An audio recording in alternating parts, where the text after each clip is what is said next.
talking to you guys and being in front of police officers in Egypt, so I apologize.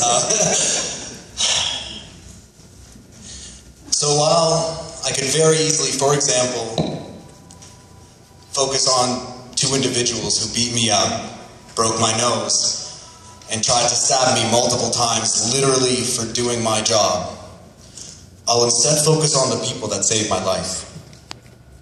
Like the man whose face I never saw, who risked his life to protect mine. I gotta speak louder.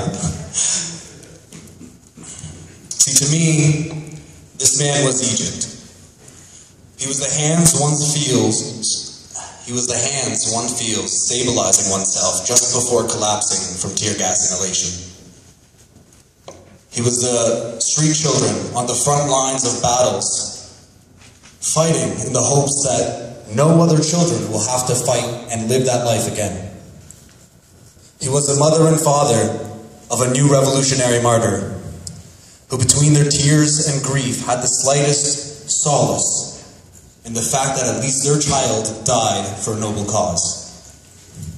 See, we've all heard of Jika, of Gindi, and of the scores of other revolutionary martyrs in the past 2 years.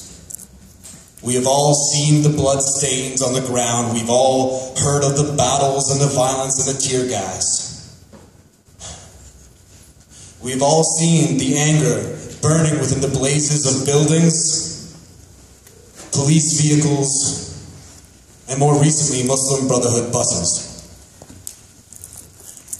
But the hope for Egypt's future lies not in what can be captured in a camera or a lens, and trust me, it's my job to try to.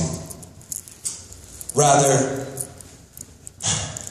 we can't possibly capture the strength, the spirit, or the solidarity of the Egyptians still fighting in the streets today. I have, however, come across a few examples of this. These examples have been widely unreported in the media, but have many major implications for the Egyptian revolutionary struggle. In November 2012, a new tactic was born, commonly referred to now as the Circle of Hell. 2 groups were created from that day. The first was Operation Anti-Sexual Harassment. The second, Tahrir Bodyguard. Now, their main initiative is to protect women in these large-scale demonstrations, mainly in Tahrir and the surrounding areas. However, they plan on expanding out into the neighborhoods and the cities all across the country in the hopes that they can protect women from common-day occurrences of sexual harassment and rape. So what does this mean? It means that the people have been fed up with powers like the police who usurp the responsibilities. It is now the people who are protecting the people.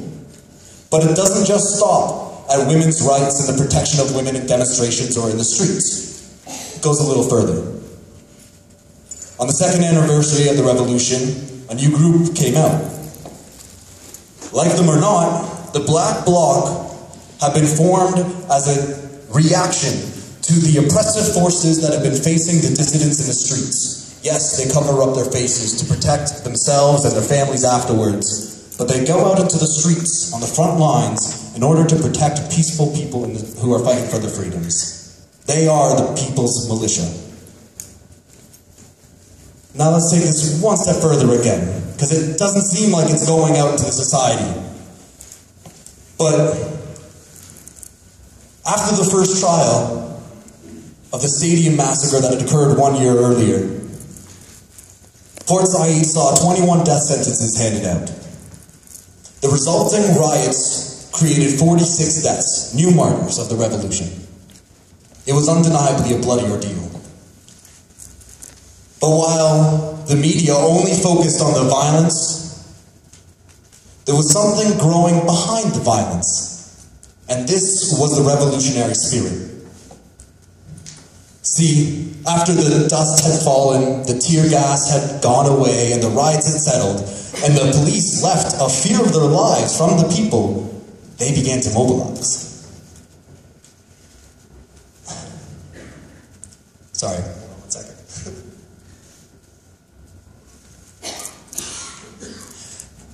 It was people, volunteers, who walked the streets to protect other people, taking over the responsibility of the police officers. It was volunteers, once again, who directed traffic, taking over the responsibility of traffic officers. And though the classes and schools had all shut down, volunteers created classes and schools in squares all around Port Said, taking over the responsibility of the state. See, much like what had occurred in Tahrir Square during the 18-day occupation of 2011 was occurring in Port Said. The people created and lived in the society that they wanted to see. Each person, each individual was a leader, a hero, a volunteer, and a crux to the citizen-run society that was occurring. But Egypt's revolution is not without its challenges. And these new challenges cannot necessarily be fought on the ground, nor are they truly confined within the borders of Egypt. And that's where you come in. Since the fall of Mubarak, both the SCAF and Morsi have been trying to find funding from the IMF.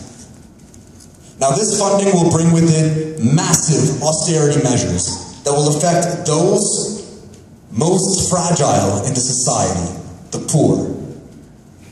It is the subsidies of bread, oil, and other necessities for human life in Egypt that will be the first to go.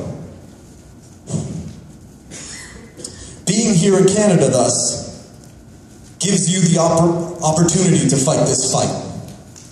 Not with rocks, guns, or Molotovs, but with words.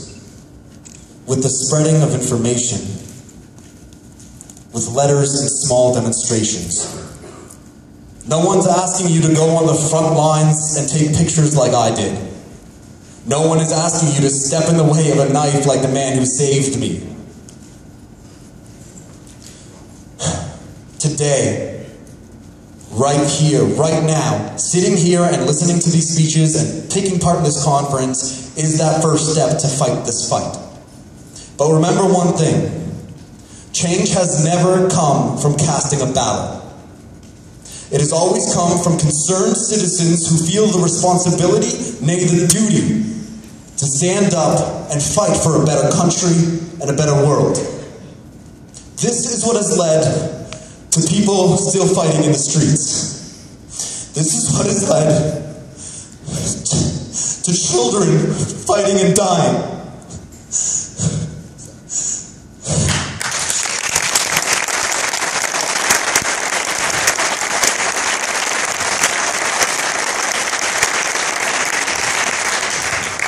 This is what has led to long battles, blood stains, and tear gas. This is what has led people to stand in situations where they could be tortured and taken away, disappeared from their families.